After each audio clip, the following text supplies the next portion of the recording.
بسم اللہ الرحمن الرحیم نحمدہ ونصلی علی رسولہ الکریم اما بعد۔ علامہ سیوطی رحمۃ اللہ لکھتے ہیں کہ بعض علماء سے منقول ہے کہ جو شخص موت کو کثرت سے یاد رکھے اس کو اللہ تبارک و تعالی 3 باتوں کی توفیق مرحمت فرماتا ہے۔ پہلی یعنی اگر اس سے کوئی گناہ ہو جائے تو جلد از جلد توبہ کر کے گناہ معاف کرانے کی کوشش کرتا ہے کہ کہیں توبہ کے بغیر موت نہ آ جائے۔ دوسرا، موت کو یاد رکھنے والا حرص و طمع میں مبتلا نہیں ہوتا بلکہ جو کچھ بھی اسے میسر ہوتا ہے اس پر راضی رہتا ہے، اور یہ قناعت اسے طبعی سکون اور دلی راحت عطا کرتی ہے۔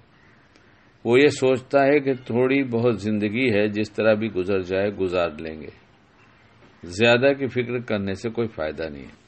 تیسرا، موت کا استعزار رکھنے والا شخص جب عبادت کرتا ہے تو پوری دل جمعی اور یکسوئی کی کوشش کرتا ہے۔ اس دل جمعی کے 2 وجوہات ہوتی ہیں۔ اول یہ کہ اسے خطرہ رہتا ہے کہ پتہ نہیں آئندہ اس کو عبادت کا موقع ملے کہ نہ ملے، لہذا ابھی سے جتنا اچھا بنا لیں غنیمت ہی غنیمت ہے۔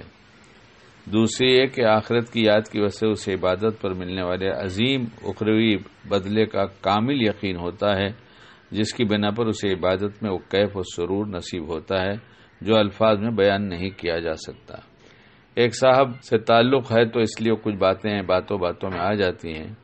ان کا کہنا ہے کہ جب نماز کی نیت باندھنے کے وقت یہ خیال ہو جاتا ہے کہ شاید یہ میری آخری نماز ہو سکتا ہے اس کے بعد موقع نہ ملے، جب یہ خیال آتا ہے تو نماز اچھی ہو جاتی ہے، اور یہ خیال نہیں آتا تو پھر نماز میں بہت زیادہ غفلت ہوتی ہے۔ اس لیے جب یہ آخری ہے نماز، یہ سوچ کر آدمی نماز پڑھے گا یا کوئی بھی عبادت کرے گا تو اس کا جی زیادہ لگے گا۔ اس طرح سے یاد کر کے کہ شاید میری آخری عبادت ہو یہ، تو اس کا جی زیادہ لگنا ہی ہے۔ جس کا جی چاہے تجربہ کرے، اللہ ہمیں بھی توفیق عطا فرمائے۔ یہ تو فائدے رہے، جو آدمی موت کو یاد رکھتا ہے اس کو فائدے، اور جو اس کا موت کو یاد نہیں رکھتا اسے 3 طرح سے محروم کر دیا جاتا ہے۔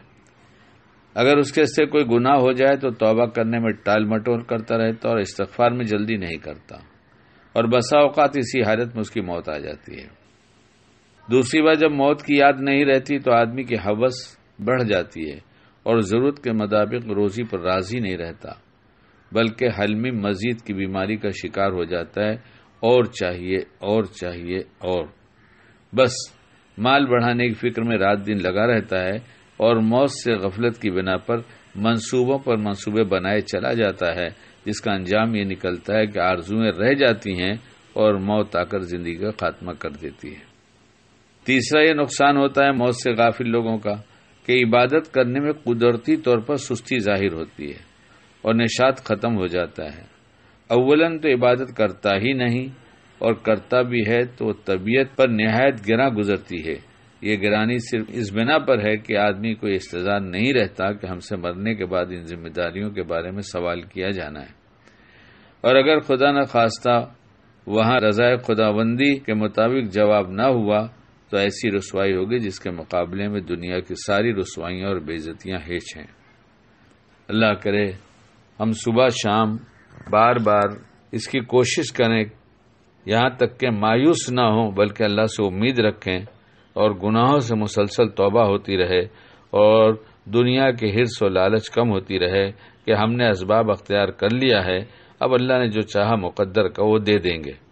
پھر اور کی جب حرص بڑھتی ہے تو آدمی کو مال کسی بھی راستے سے ملے، وہ صحیح ہو یا غلط، وہ اس کی پرواہ نہیں کرتا، اور ناجائز حرام کھا کر بس اپنی پرورش ایسے مال سے کرتا ہے جو جہنم کا زیادہ مستحق ہے۔ اللہ ہم سب کو بچائے حرام مال سے، اور موت کی ایسی یاد جتنی اللہ کو پسند ہے اور جو ہمارے لیے 100% نافع ہمیں عطا فرمائے۔